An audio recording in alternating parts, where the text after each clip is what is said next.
The global nature of the Second World War tended to overshadow its local effects. Millions of people were killed and entire nations were virtually destroyed, but the war had significant economic and cultural impacts even on places where bombs never fell. And one area that's really not been discussed very much is the impact that the movement of millions of troops had even on Allied nations.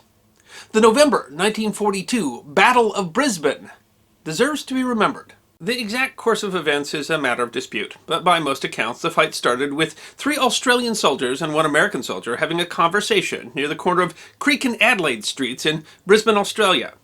By some accounts, the Australians were ribbing or berating the American, a private in the U.S. 404th Signal Company, but in any case, a U.S. military policeman approached the group and demanded that the American produce his pass, proof that he had a right to be out. When the private, who had been drinking, was slow to produce the pass, the MP grew impatient and grabbed him. As the official, but at the time kept secret, Australian inquiry into the event that followed described it, a spark exploded, an accumulation of pent-up ill feeling by certain types of poorly disciplined Australians, inflamed by excess of alcohol, against the methods of the U.S. military police. MPs are largely seen as the enemy of all troops, because they are given the job that no one else wishes to do, and because, of course, they enforce the rules.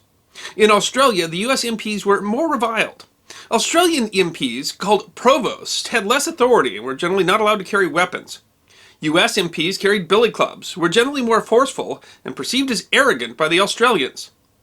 Part of this might simply be a difference between the two countries. As historian Dudley McCarthy noted, it is probably a fair generalization to say that in the United States, the display of batons and firearms in the hands of police is an effective way of quelling a riot, whereas in Australia, it's an effective way of starting one. The fight, oddly, started when the 3 Australians, who had moments before been ribbing the American, now stood up for him to the MP, telling him to leave the soldier alone. When the MP appeared to raise his baton towards one of the Australians, they attacked, one punching the MP in the mouth. As this was near the Post Exchange, or PX, where other MPs were stationed, and another point of tension for the Australians, more American MPs came running. Then more Australian troops came to defend their countrymen, and a Donnybrook erupted. Outnumbered, the MPs retreated to the PX. PXs were among the myriad of frustrations between Australian troops and their American counterparts. U.S. exchanges offered merchandise to U.S. soldiers that were highly rationed and difficult to come by in Australia. From canned hams to silk stockings to alcohol and cigarettes, Americans not only enjoyed items the Australians couldn't get, but bought them at low prices while receiving more pay.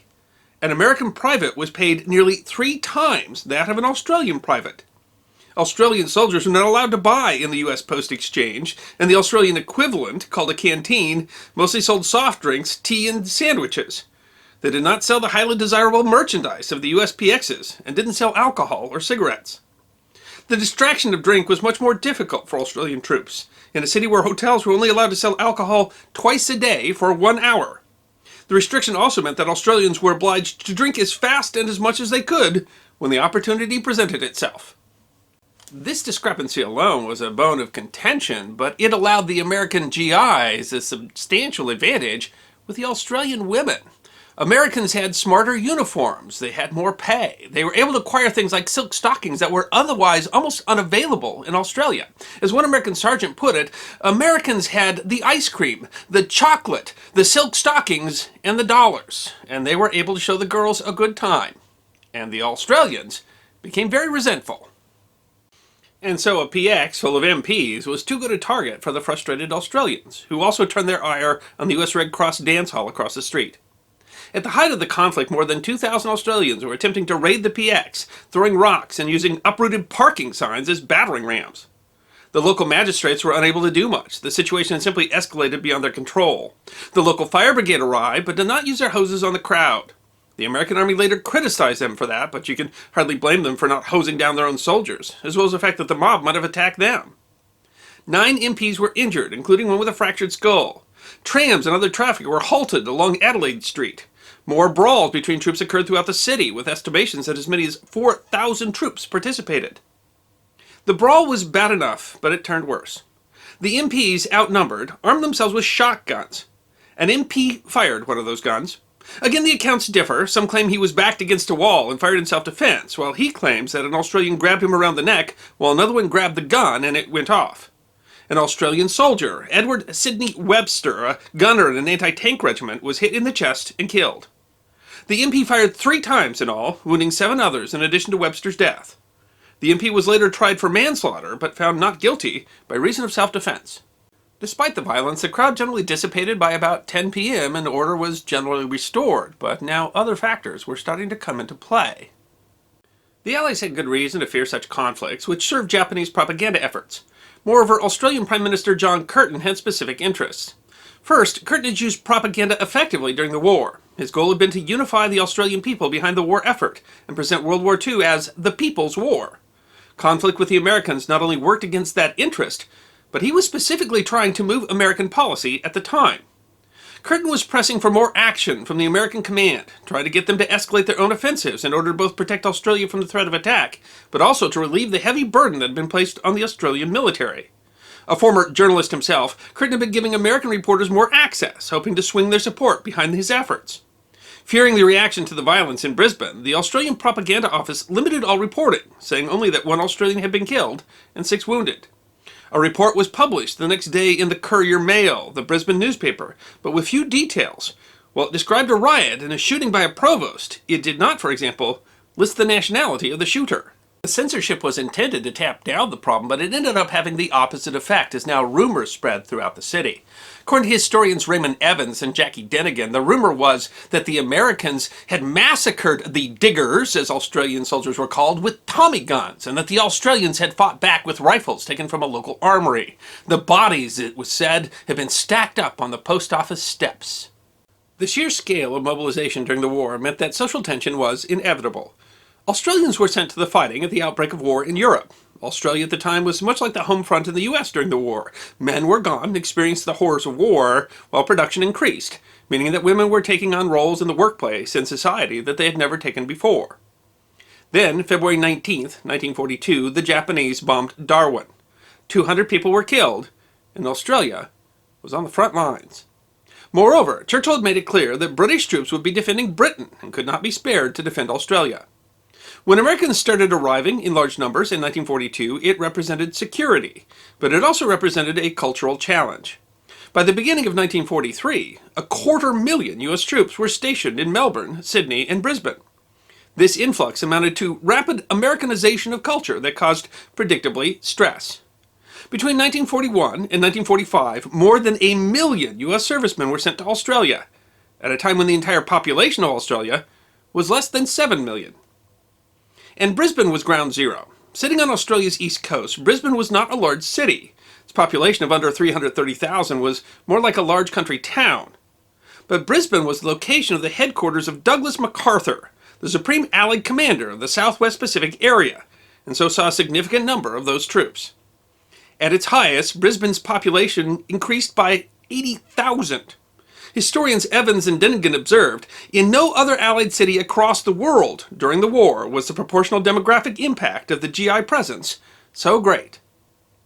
The cause of a number of effects, there was rapid Americanization, challenging the traditional British culture. Eating habits, music, entertainment, and language all changed in the city almost overnight. Prices increased, and schools were closed and brownouts enforced due to the war. Many families sold up and moved.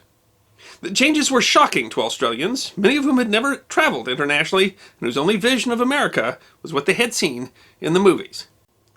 This was true of the Americans as well. Many of them were young men who had never been 100 miles from home, now found themselves with money and access to him, and they never imagined in small-town America. American soldiers sent to Australia were provided a 54-page booklet called Instructions for American Servicemen in Australia. The booklet deciphered Australian slang, which it described as so colorful and confusing that a whole chapter is devoted to it at the end of the book.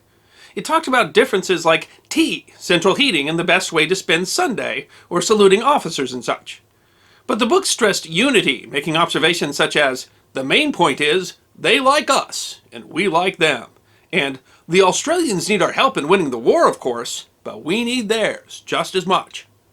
The booklet was almost comic in its naivete, as if the most important thing to tell the tens of thousands of soldiers and sailors taking up residence in a new country was what fair dinkum means. Such outward signs of unity mask, however, deeply held tensions.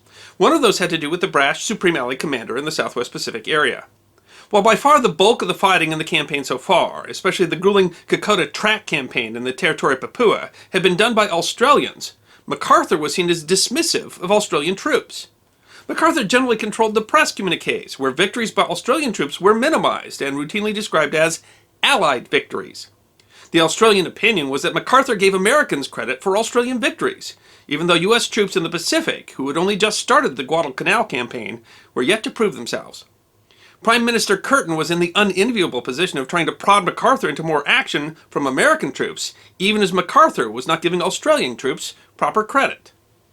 Now, frustrated with brash Americans usurping Australian culture, anger over the differences in pay and treatment, and the general feeling that the American commander treated his allies with disrespect, came these rumors that the arrogant American MPs had killed a score of Australian troops and civilians on the streets of Brisbane. On the next night, angry Australian troops and civilians assaulted Americans wherever they found them. One Australian woman married to an American said, "We were just walking calmly down a main street, and suddenly marching down the road came these hordes of militia, and they saw John and yelled, 'There's a bloody Yank! Kill him!' and rushed us." The Australians were surrounding small groups of GIs and brutally attacking them. One American noted that if they surrounded too many Americans to effectively kick them all, they'd grab one and pass him over the crowd so that they could form another circle, creating the bizarre spectacle of Americans flying up in the air. The crowd surrounded MacArthur's headquarters, shouting abuse and beating up any Americans they could find. In the end, tempers cooled and the riot broke up. 10 Americans wound up in the hospital, at least 10 others injured, probably many more that weren't reported. There were some reports that Americans had been kicked to death, but there was never any official acknowledgement of any deaths other than the Australian soldier that died on the first night. There were tense moments. A group of U.S. MPs formed a line and drew their handguns, but an Australian officer intervened and convinced them to leave the area, and a gunfight was avoided.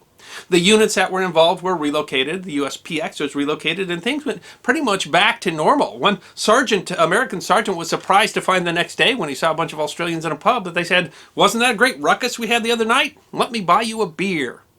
But that doesn't mean that tensions had gone away. There were similar but smaller riots over similar causes in other Australian cities over the course of the next year, including in Melbourne and Bondi. And in August 15th, 1945, when the Japanese surrendered, the government actually shut down all the pubs because they were afraid that that celebration could get well out of hand. In the end, what is perhaps most surprising about the Battle of Brisbane is the extent to which the news was suppressed. It wasn't reported at all in the United States. It was only barely reported in Australia and highly censored, and the official report was never released. The Allies wanted to present a unified front, and they didn't want to give any ammunition to Japanese propagandists. According to the Allied High Command, they wished that the Battle of Brisbane would be just forgotten history.